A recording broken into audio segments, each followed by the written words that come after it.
Good evening and welcome to the Hour of the Time. I'm your host, William Cooper. Ah, yes, a nation or world of people who will not use their intelligence are no better than animals who do not have intelligence. Such people are stakes on the table and beasts of burden by choice and consent. Do you fit that description? I certainly hope not. If you do, then it's time to wake up and change it. And if you really want to know in a nutshell what's wrong with this country, go in your bathroom and look in the mirror. Everybody write this down. Write it down. Monday, March 15th. That's a Monday, March 15th, 8 p.m. to 11. The Lafayette Hotel, 2223 El Cajon Boulevard, San Diego. That's Monday, March 15th, 8 p.m. to 11. The Lafayette Hotel, 2223 El Cajon Boulevard in San Diego. I'm going to be giving a lecture that night entitled The Sacrificed King, and I will prove to you beyond any shadow of any doubt that John F. Kennedy was assassinated by the religion known as Mystery Babylon, specifically by the arm of Mystery Babylon that calls itself the Scottish Rite of Freemasonry.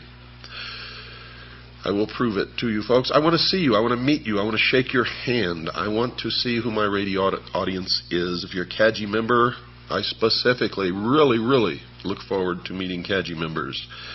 You are my heroes. You are the ones who do the dirty work, who are constantly digging out and sending in information. So if you're a CAGI member, I want to meet you. I want to see you. I want to shake your hand. If you're just a listener to this show, I still want to meet you. I want to shake your hand. I want to see you. And you're going to want to hear and see what I have to say and show you on Monday, March 15th at 8 p.m. at the Lafayette Hotel, 2223 El Cajon Boulevard in San Diego, California. The price of admission is $40. If you're a CAGI member, it's $30. CAGI members get a 25% discount to this lecture. Sometimes CAGI members get a bigger discount, but this is all I was able to negotiate with the promoters of this event in San Diego. By the way, I will be there all weekend. I will be there the 13th, 14th, and 15th. Actually, I'll be there the 12th, 13th, 14th, and 15th. I'll have a room at the hotel. If you want to come earlier, I'd like to meet you. I'd like to sit down and talk to you. I plan on having some conferences with some good people, some patriots in my room. And you'll get to meet my wife and my little daughter, Pooh. They are both looking forward to meeting you also. So, please, put it on your calendar. Start saving your money. Make sure that you are there. It is important. Now, at the same time in this hotel, the National New Age and Truth About UFOs conference is going on. So if you're interested in any of this nutty Looney Tune stuff, you might want to come down and go to some of that too. Now, some of these speakers have something to say. Most of them, however, are as nutty as a fruitcake, and so is what they say. I know. I've been to many of these. I've talked to these people so many times, it's pathetic. I've sat in and listened to them, and you talk about lies and deception and just plain old bullshit. You hear a lot of it at these conferences.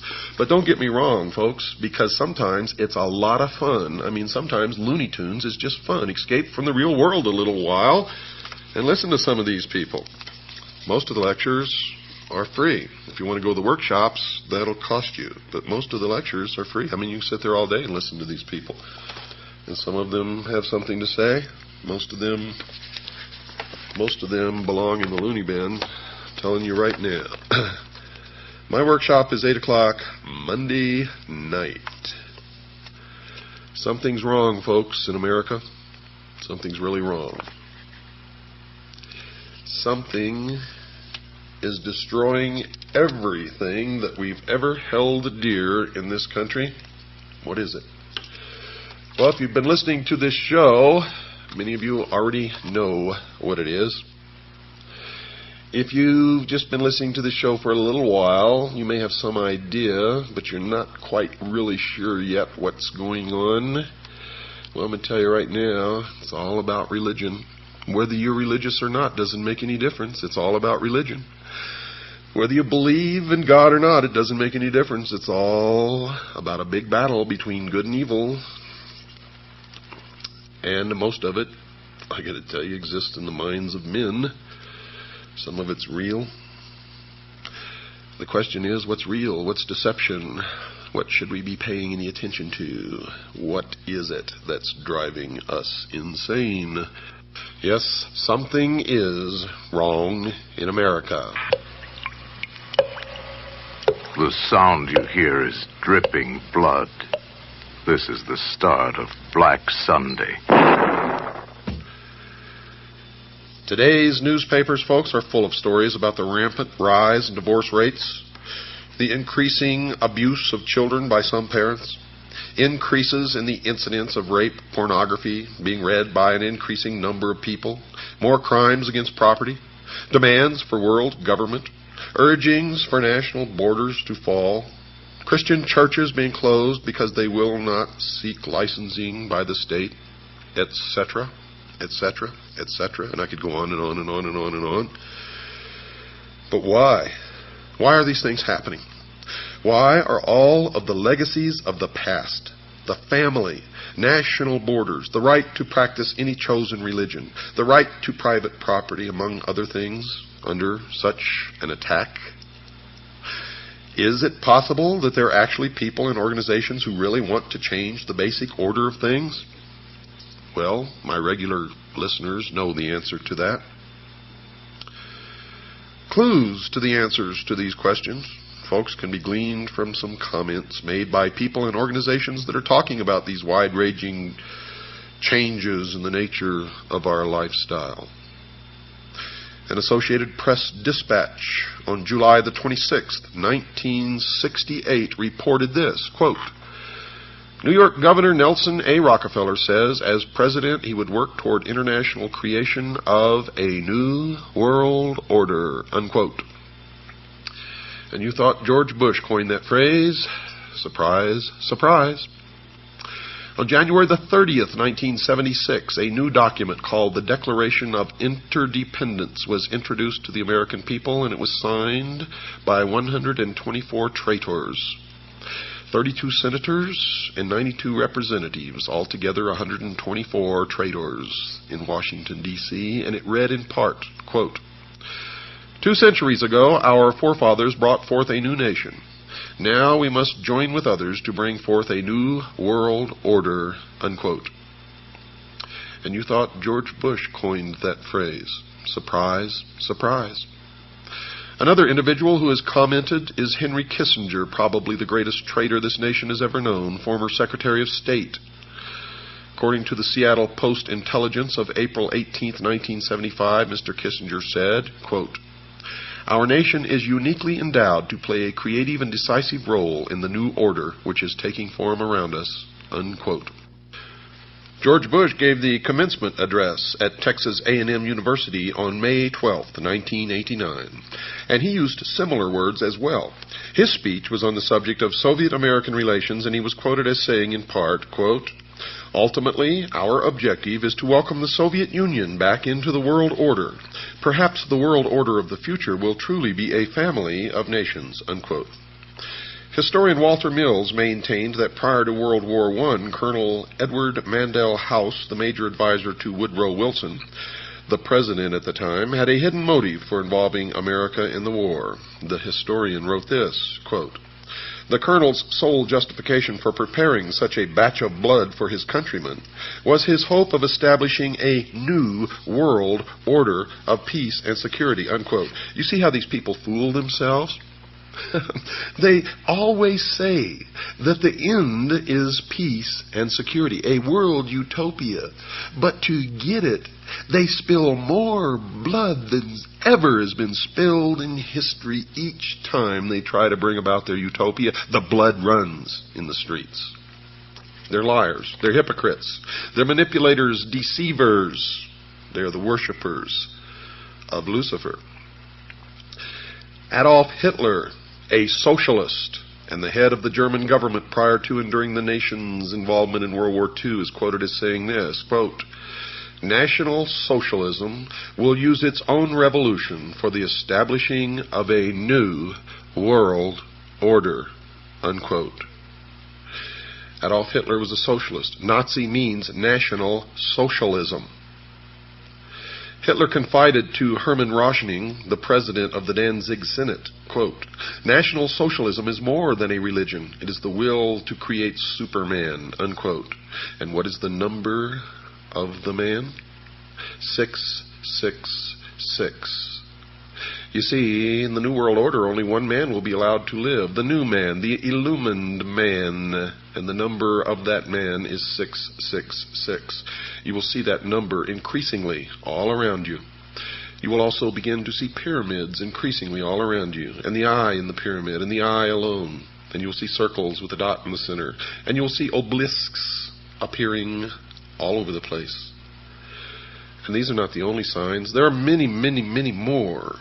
They're the signs of the religion of mystery, Babylon.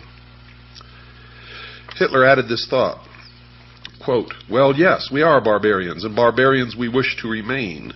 It does us honor. It is we who will rejuvenate the world. The present world is near its end. Our only task is to sack it," unquote.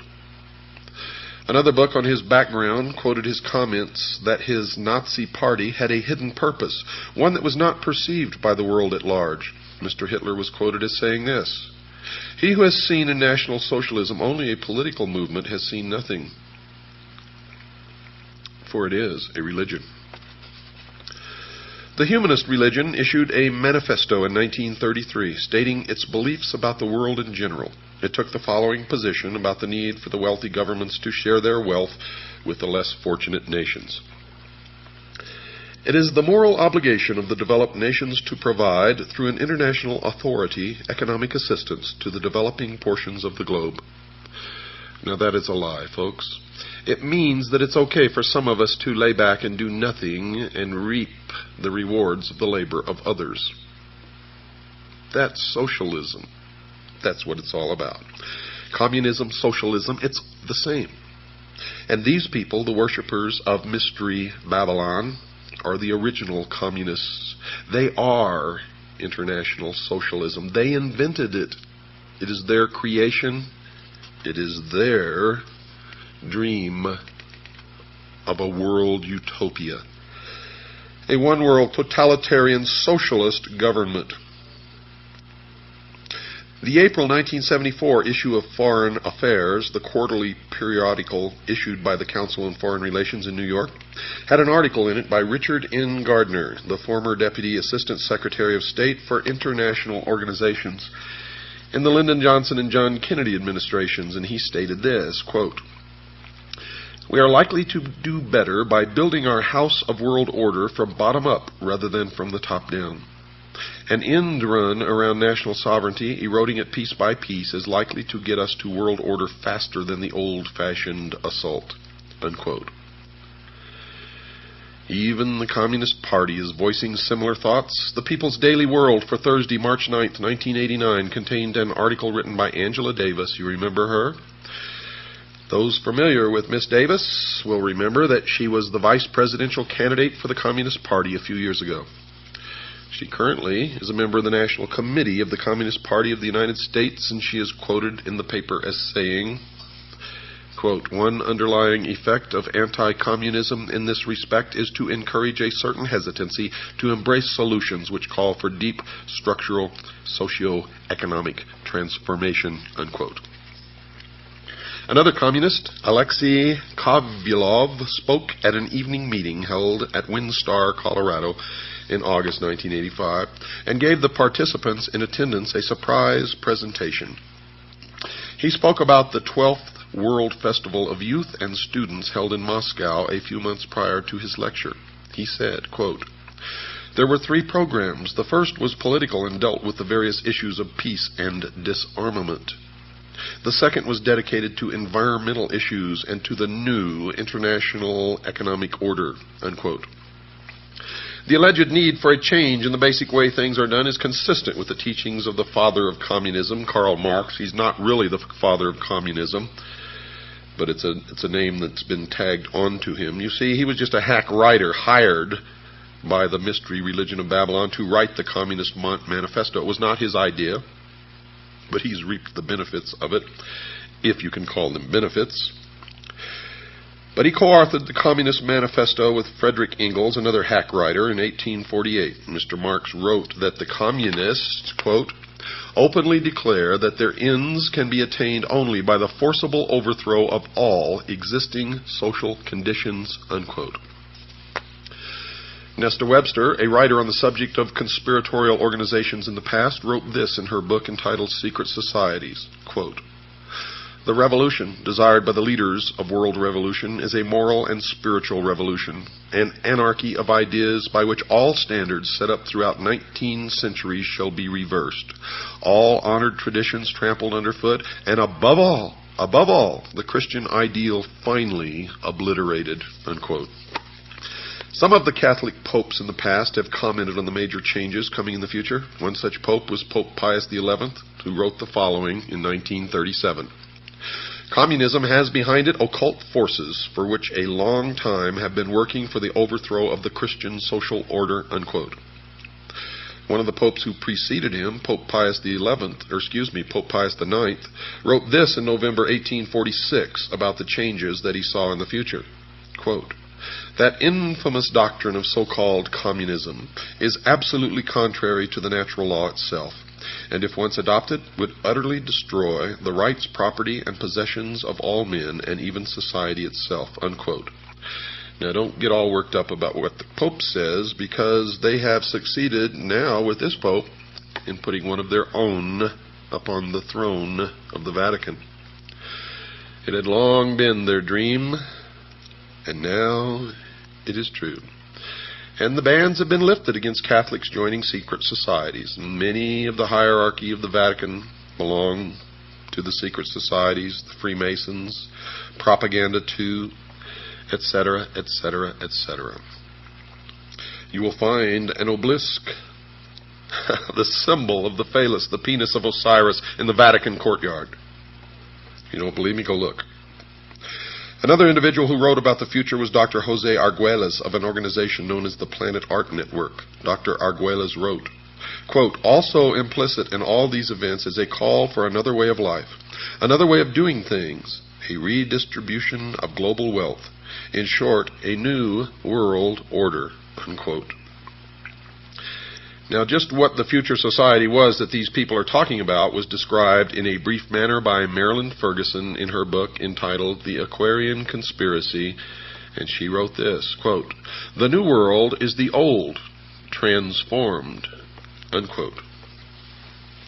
Another clue about what is in store for the future world was offered by Dr. James H. Billington, who received his doctorate as a Rhodes Scholar. Where have you heard that before? You have a Rhodes Scholar sitting in the Oval Office right now. Received his doctorate as a Rhodes Scholar at Oxford University and has taught at Harvard and Princeton universities. He wrote this in his book entitled Fire in the Minds of Men. Quote, this book seeks to trace the origins of a faith, perhaps the faith of our time. What is new is the belief that a perfect secular order will emerge from the forcible overthrow of traditional authority, unquote. You hear that? They believe a perfect secular order will emerge. Nothing perfect will ever emerge from the minds of imperfect men, and no men will ever be ruled by other imperfect men in any kind of a perfect utopian order, secular or otherwise. That is why we must be eternally vigilant. Eternally vigilant. That these future changes would involve force and slavery was confirmed by B.F. Skinner, chairman of the psychology department at Harvard University. In his book entitled Beyond Freedom and Dignity, Dr. Skinner has been called the most influential of living American psychologists by Time magazine. So the world should listen to the professor when he speaks. The magazine told the reader what the message of Professor Skinner's book was. Quote, We can no longer afford freedom, and so it must be replaced with control over man, his conduct, and his culture, unquote. Not long ago in the Los Angeles Times, there was an article called 10 Forecasts for the Coming Decade. One of these was chemical or electronic implants to control individual behavior on a 24-hour basis.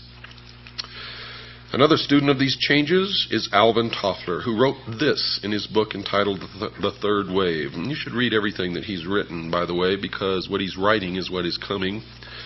Quote, "A new civilization is emerging in our lives. This new civilization brings with it new family styles, changed ways of working, loving, and living, a new economy, new political conflicts, and beyond all this, an altered consciousness as well. The dawn of this new civilization is the single most explosive fact of our lifetimes," unquote. Another scientist involved in commenting upon the future changes was Dr. Carl Sagan, and he's observed this, quote, "It's clear that sometime, relatively soon in terms of the lifetime of the human species, people will identify with the entire planet and the species," unquote. Now the reason, folks, why these changes are necessary was explained by Manly P. Hall, perhaps the world's leading authority on esoteric words and language. He was a 33rd degree Freemason. He wrote in his book entitled Lectures on Ancient Philosophy, quote, "The time has not yet arrived when the average man is strong enough or wise enough to rule himself," unquote. And he explained who he considered worthy enough to rule those on the world considered by the experts to be incapable of governing themselves. He wrote this, quote, "Never will peace reign upon the earth until we are ruled by the fit." And who is the fit? Why, them, of course. The illumined, the priest of the mystery religion of Babylon. Mr. Hall even indicated that these changes would occur soon. He wrote this comment in his book previously cited, quote, 100 years ago, meaning in 1884, folks, it was predicted that within a few centuries men would revert to the gods of Plato and Aristotle. We may all look forward with eager anticipation to that nobler day when the gods of philosophy once more shall rule the world, unquote. Aldous Huxley, in his book called Brave New World Revisited, quotes a character called the Grand Inquisitor in one of Fyodor Mikhailovich Dostoevsky's parables as saying this, quote, "In the end they, the people, will lay their freedom at our, the controller's feet, and say to us, 'Make us your slaves, but feed us,'" unquote. The Tucson Citizen newspaper of November the 3rd, 1988, printed a photograph of a group of people involved in a march for literacy, and it clearly demonstrated that at least some people in America are now asking their government to make them their slaves. The picture showed a demonstrator carrying a picket sign that read, quote, "Uncle Sam, we want you to support us," unquote. Mr. Huxley gave us a date when we could expect these changes to occur. He wrote the following in his book written in 1958, quote, "The 21st century will be the era of world controllers," unquote. And then he told us why these controllers would not fail. Quote, "The older dictators fell because they could never supply their subjects with enough bread, enough circuses, enough miracles and mysteries. Under a scientific dictatorship, education will really work, with the result that most men and women will grow up to love their servitude and will never dream of revolution. There seems to be no good reason why a thoroughly scientific dictatorship should ever be overthrown," unquote. Someone who might have given the world the date for the commencement of these predicted changes was Zbigniew Brzezinski, a Marxist, President Jimmy Carter's national security advisor during his 4-year administration. And he wrote the following in his book entitled Between Two Ages, by the way. You should read every book that he's ever written. You will be angered. Quote, "Either 1976 or 1989, the 200th anniversary of the Constitution, could serve as a suitable target date for culminating a national dialogue on the relevance of existing arrangements, the workings of the representative process, and the desirability of imitating the various European regionalization reforms and of streamlining the administrative structure," unquote. And it did begin exactly when he said it would. So the people of the world can now determine what those changes are that those in the positions of implementing changes have in store for them. In summary, folks, these changes are. The old world is coming to an end. It will be replaced with a new way of doing things. The new world will be called the New World Order. This new structuring will redistribute property from the have nations and will give it to the have-not nations. The New World Order will include changes in the family, the workplace, religion. The United States will play a major role in bringing it to the world. World wars have been fought to further its aims. Adolf Hitler, the Nazi socialist, supported the goal of the planners. The majority of the people will not readily accept the New World Order, but will be deceived into accepting it by two strategies. One, those in favor of the changes will have become seated in the very thrones of power, generally without the public realizing that fact, and this has already occurred. Two, the old world order will be destroyed piece by a series of planned nibbles at the established format. The Communist Party is actively supporting the changes to the New World Order. The basic tenets of Christianity, which were the base for the old world order, will have to be eliminated. If the slower methodical techniques of change do not function, violence will be introduced and controlled by the planners, including possibly a World War III using atomic weapons. The people of the world will give up their freedom to the controllers because there will be a planned famine or some other serious occurrence such as a depression or war. The change to the New World Order is coming shortly, folks, and it has already begun. However, if that is not the case, it will be introduced one step at a time so that the entire structure will be in place by the year 1999. We've got to take a short break. Don't go away, folks. I'll be right back after this very short pause. Yes, folks, something is indeed wrong in America. And many sense that changes in this nation's lifestyle are occurring. Most of us know full well that these changes are taking place. The newspapers are saturated with articles reporting the activities of those advocating increased governmental spending for a variety of unconstitutional purposes. Organizations supporting a globalism concept urge the world to adopt a one-world government. Psychologists preaching the destruction of the family unit and recommending that the society rear the nation's children. Governments closing private schools, and nations forming regional governments under which national borders are scheduled to disappear. And still the sheeple think that all of this is happening by accident. And any concept that it is being brought about by a carefully orchestrated plan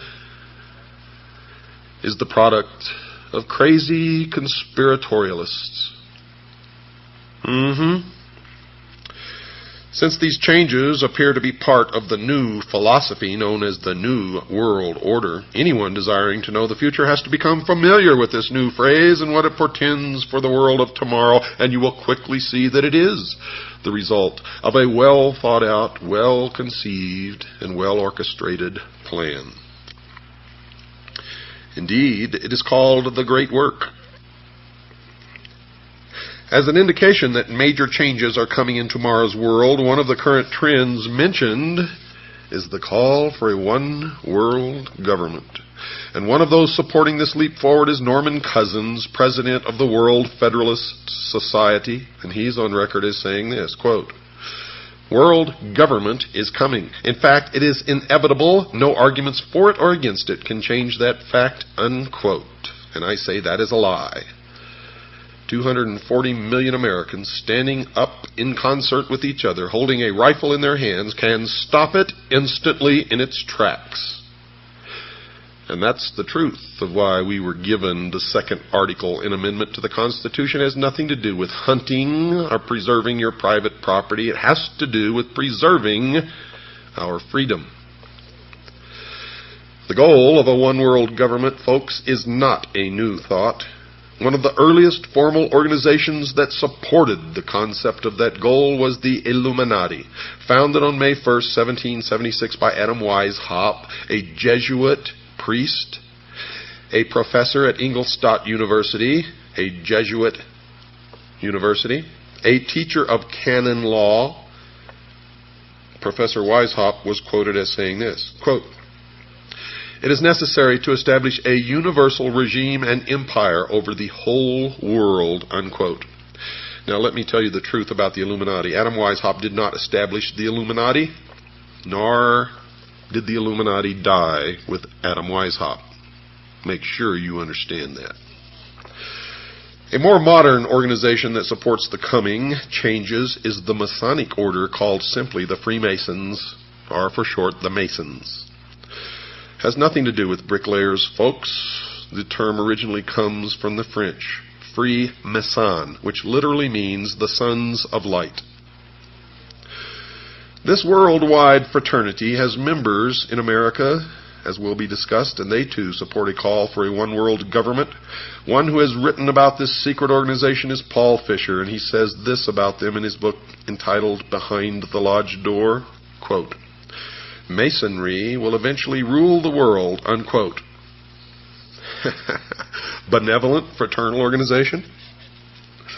Albert Pike, and you're going to hear an awful lot about Albert Pike during this series, the sovereign grand commander of the Scottish Rite of Freemasonry here in the United States from 1850 to 1891, the man who founded the Ku Klux Klan and B'nai B'rith, wrote a book entitled Morals and Dogma. And when and if you can find that book, don't pass it up, buy it and read it.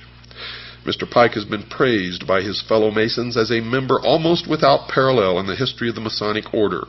He was a great friend of Giuseppe Mazzini, the ruler of the European branch of the Illuminati. Carl Cloudy himself, a Masonic writer of great esteem, wrote this about Pike. Quote, "Albert Pike, one of the greatest geniuses Freemasonry has ever known. He was a mystic, a symbolist, a teacher of the hidden truths of Freemasonry," unquote. So the outsider can know that whenever Mr. Pike speaks, he speaks with authority and knowledge. He is perhaps the greatest Masonic writer of all time, and I would add next to Manly P. Hall. His book is given to each Scottish Rite Southern Jurisdiction Freemason who is asked to read it. There seems to be a difference of opinion as to whether or not this book is still required reading for each Scottish Rite Mason, as we were told that it was given to each Scottish Rite Mason in Tucson. Other Masons say that that is not true, but you have to remember they're sworn not to reveal the secrets of the lodge, and therefore you can never trust them to tell you the truth no matter what they're telling you. But in this book, Morals and Dogma, Pike informs the new Mason about the moral teachings of the Masonic Lodge. He instructs the Masonic reader that the order will eventually be asked to rule the entire globe, and he wrote this, quote, "The world will soon come to us for its sovereigns and pontiffs. We shall constitute the equilibrium of the universe and be rulers over the masters of the world," unquote. He wrote this supportive statement in a book entitled Legenda, quote, "And thus the warfare against the powers of evil that crushed the order of the temple goes steadily on, and freedom marches ever onward toward the conquest of the world," unquote. Reference to the order of the temple is reference to the Knights Templars, who were destroyed in concert by King Philip of France and Pope Clement V. And the powers of evil referred to in this paragraph is the Christian church, the Christian religion, Christianity as a whole. Let me read it to you again, just in case you weren't paying attention. Quote, "And thus the warfare against the powers of evil that crushed the order of the temple goes steadily on, and freedom marches ever onward toward the conquest of the world," unquote. The order of the temple Mr. Pike was writing about was the Knights Templar, which was, according to him, quote, "devoted to the cause of opposition to the tiara, the Pope's triple crown, and the crown of kings," unquote. Well, then is it any wonder that the King of France and the Pope crushed the Templars in France? For that is the only place that they were truly crushed. Mr. Pike said that the Catholic Church was a power of evil because it had crushed the Templars, even though he admitted that they were devoted to opposition to the Church and its leader, the Pope. But the major point of that quote is that these forces of opposition, presumably meaning the Masons, are marching onward toward the conquest of the world. Mr. Pike repeated his devotion to the conquest of the world with this comment at the end of his book entitled Morals and Dogma, quote, "Such, my brother, is the true word of a Master Mason, such the true royal secret, which makes possible, and shall at length make real, the holy empire of true Masonic brotherhood, unquote. Now, all of you Master Masons out there who've been writing me letters, don't write to me anymore. You are my enemies. And if I can, I will destroy you. Don't write to me and profess your innocence, for your own have proclaimed your guilt. And if you are truly innocent, then you're just a foolish dupe, and you better get out while you can. The major worldwide movement that champions a one-world government, folks, under a religious leader is a new phenomenon occurring worldwide called the New Age movement, a creation of Freemasonry. The newspaper put out by the Scottish Rite of Freemasonry is called The New Age.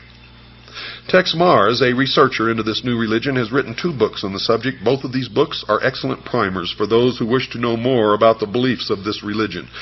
The 2 books are entitled Dark Secrets of the New Age and Mystery Mark of the New Age, and he has written, quote, "The New Age movement has undeniably taken on the definite form of a religion, of course, because it is Mystery Babylon." He goes on to say, "complete with an agreed-upon body of doctrine, printed scripture, a pattern of worship and ritual, a functioning group of ministers and lay leaders," unquote. Another writer who has written 2 books on the New Age religion is Constance Cumby. Her 2 books are called The Hidden Dangers of the Rainbow and A Planned Deception. She has written this, quote, "The New Age movement is a religion, complete with its own Bibles, prayers, and mantras, Vatican City, Jerusalem equivalents, priests and gurus, born-again experiences, they call it rebirthing, spiritual laws and commandments, psychics and prophets, and nearly every other indicia of a religion," unquote. The new religion has a series of leaders. One is a woman named Alice Bailey, a prolific writer on the subject of the New Age. She was the founder of an organization called the Arcane School, one of the major Lucis Trust divisions. The Lucis Trust was a major publisher of books supporting the religion and published a newsletter or newspaper called Lucifer. In her book entitled The Externalization of the Hierarchy, she told her readers who the organizations were that were going to bring the New Age religion to the world, and she identified them as being, quote, "the 3 main channels through which the preparation for the New Age is going on might be regarded as the Church, the Masonic fraternity, and the educational field." And folks, that is exactly who is bringing it to realization. The main thrust of this program is going to be to examine only one of the 3 organizations mentioned by Alice Bailey, that being the Masonic fraternity. There are numerous works by other writers, lecturers, researchers, exposing the involvement of the church in the educational field in the New Age movement and in the New World Order. So I'm not going to attempt to duplicate those efforts. However, only a few are aware of the involvement of the Freemasons, and that is why I have chosen to concentrate on that organization, Mystery Babylon. And the reason I'm concentrating on that organization is because it is their members who have infiltrated the church and the educational field who control those other 2 organizations. So really there's only one organization that needs to be dealt with, and that is Freemasonry. Another major writer on the New Age movement is Benjamin Krim, and he admitted in his book entitled The Reappearance of the Christ and the Masters of Wisdom that, quote, "the new religion will manifest, for instance, through organizations like Masonry. In Freemasonry is embedded the core of the secret of the occult mysteries," unquote. So, Masonry conceals a great mystery inside its temples, one that is connected somehow to the New Age movement. The Masons admit in some of their writings that they too are anticipating a New Age, a series of major changes. Henry Clausen, the past sovereign grand commander, the equivalent of their president of the Scottish Rite of Freemasonry, has been quoted as saying this, quote, "We look towards a transforming into a new age using, however, the insight and wisdom of the ancient mystics," unquote. The Masons claim that the things that they believe in are as old as the ancient civilizations. They also claim that these mystics, the ancient philosophers, had the wisdom of all ages and that somehow this knowledge has become lost through the centuries. Humanity today does not possess this knowledge, but it has become the task of the Masons and other truth-seekers who turn out in every case of investigation to be liars and deceivers and manipulators, to rediscover these principles for the benefit of all mankind. Those possessing this knowledge will correct the world's current problems. Some of the Masons also claim to have identified the cause of these problems. One of the most prolific writers on the subject of this lost truth, as I have mentioned earlier, is Manly P. Hall, a 33rd degree Mason. For those unfamiliar with the Masonic degrees, all Masons in America start through what is called the Blue Lodge, consisting of only 3 degrees. A Master Mason is of the 3rd degree and really knows nothing, even though he thinks that he has been illumined, and I get letters from them all the time. I'm a Master Mason, and I never heard of any of the stuff that you're talking about. Oh, boy. It amazes me, folks. It just absolutely amazes me that people are so stupid. Drives me wild. The initiate into the Blue Lodge goes through 3 separate and different initiation ceremonies, one for each degree. After completing these ceremonies, he may stay where he is or choose to affiliate himself with either the York Rite, which has 13 degrees, or the Scottish Rite, which has 32, and then the meritorious 33rd. The latter is divided into 2 separate jurisdictions, the Southern and the Northern. And these are based primarily on state borders, and whether one joins one or the other depends on where the initiate lives. The 2 Scottish rites have an additional 29 degrees, making for a total of 32. There is one more degree called the 33rd degree, which is honorary, and only a few are invited into that degree, and to even be considered, they must perform some major work toward the completion of the great work, which is the plan to bring about the utopia on earth, the socialist dream.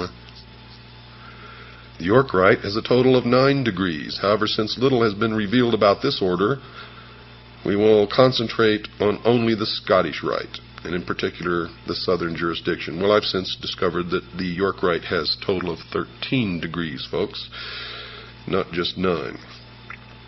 Mr. Hall has written a book entitled Lectures on Ancient Philosophy, in which he talks a great deal about the Masonic fraternity.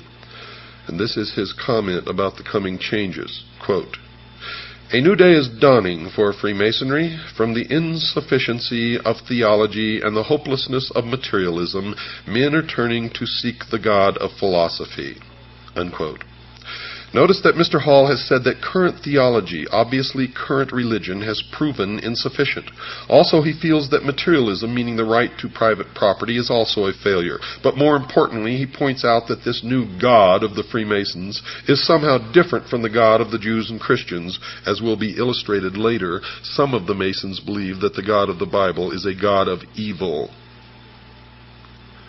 Helena Petrovna Blavatsky, perhaps the founder of the current New Age movement, has also determined that the Masons are somehow supportive of her religious views. She wrote this in her book entitled The Secret Doctrine. Quote, "At the end of the 18th and the beginning of the 19th centuries, many Freemasons traveled to Tibet, where they were initiated into the esoteric, defined as intended for or understood by only a chosen few as an inner group of disciples or initiates, by an esoteric order of the Masters of Wisdom." Unquote.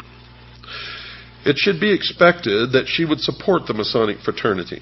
In 1875, she founded an organization called the Theosophical Society, basically dedicated to teaching the world about her new secret religion. One of the earliest members of that organization was Albert Pike, later to become the Sovereign Grand Commander of the Scottish Rite of Freemasonry. Albert Pike, who later became a 33rd degree Mason, the highest degree attainable, also saw that there were some significant changes coming and that he was supportive of those changes. He wrote the following in his book entitled Morals and Dogma. Quote, "We can look on all the evils of the world and see that it is only the hour before sunrise and that the light is coming." Unquote. Now, if Mr. Hall is right, the evils that his fellow Mason Albert Pike saw are connected to current religion, and that which is coming is somehow different from these religious views. Mr. Hall, who is mentioned previously as another 33rd degree Mason, also wrote that a new day was coming and that it was not too far into the future. Quote, "A new light is breaking in the east." The significance of the location, the east, I have already pointed out. It is the point where the sun rises. A more glorious day is at hand. The rule of the philosophic elect, the dream of the ages, will yet be realized and is not too far distant. Unquote. So, Mr. Hall is also expecting that these changes are about to occur in the not-too-distant future. Someone who attempted to zero in on when these changes were expected to occur was Alice Bailey, previously mentioned. She wrote about when she thought the New Age would arrive. Quote, "Eventually there will appear the Church Universal, and its definite outlines will appear towards the close of this century," unquote. And you have already seen the emergence of the Universalist Church. Since she wrote early in the 20th century, we can see that she was predicting the eventual arrival of the New Age sometime around the 1990s. This estimate of that date is not too far wrong, as will be demonstrated later in this series of programs. Whatever is coming in the future, some New Agers have told us that they expect that it will last for a long time. One such writer is Ruth Montgomery, who wrote that she saw that the new religion would rule the earth for 1,000 years. She wrote the following in her book entitled Herald for the New Age. Quote, "The New Age, the millennium, a millennium is a period of 1,000 years, will see an end to that strife, at least for 1,000 years, unquote. Now, just what the New Age religion that will last for at least 1,000 years on earth, what is it? One who attempted to answer that question was Constance Cumby in her book entitled The Hidden Dangers of the Rainbow. She wrote that these were the basic tenets of the new religion. Listen closely. The plan for the future includes the installation of a New World Messiah, the implementation of a New World government and New World religion under Maitreya, an individual who will be examined later in this series of programs. 2. A universal credit card system will be implemented as a cashless society. 3. A World Food Authority will control all of the world's food supply. 4. A universal tax. 5. A universal draft. And 6. They intend on utterly rooting out people who believe the Bible and worship God, and to completely stamp out Christianity from the face of this earth. As was discussed prior to this summary, certain people have indicated that they see the Catholic Church as an enemy. Here, Mrs. Cumby says that they see not only Catholicism as the enemy, they also see all of Christianity as an enemy. Whatever the New Agers believe in, folks, it appears to be growing in popularity. Bantam Books, one of this nation's leading publishing houses, has reported that the sales of their New Age titles has increased tenfold in the past decade. Time magazine reports that the number of New Age bookstores has doubled in the past 5 years to a total of about 2,500. According to an article in Forbes magazine, quote, "Publishers estimate that total sales of New Age titles today are at least $100 million at retail," unquote. So, whatever they believe in, many believe in it. But perhaps the most insightful comment about the nature of what the New Age religion believe in and who they worshipped as their God was written by Mrs. Cumby in her book entitled The Hidden Dangers of the Rainbow. She wrote that they had, quote, "the intent of bringing about a new world order, an order that writes God out of the picture and deifies Lucifer," unquote. So if Mrs. Cumby and the other writers on the subject are right, the New Age movement needs to be studied in some depth. We know that the goal of Freemasonry, at least that which is stated, is to bring about the new man, the illumined man, and the number of the man is 666. Now, you want to know what we need to do, folks? I want you to listen to this closing song. Good night, and God bless you all.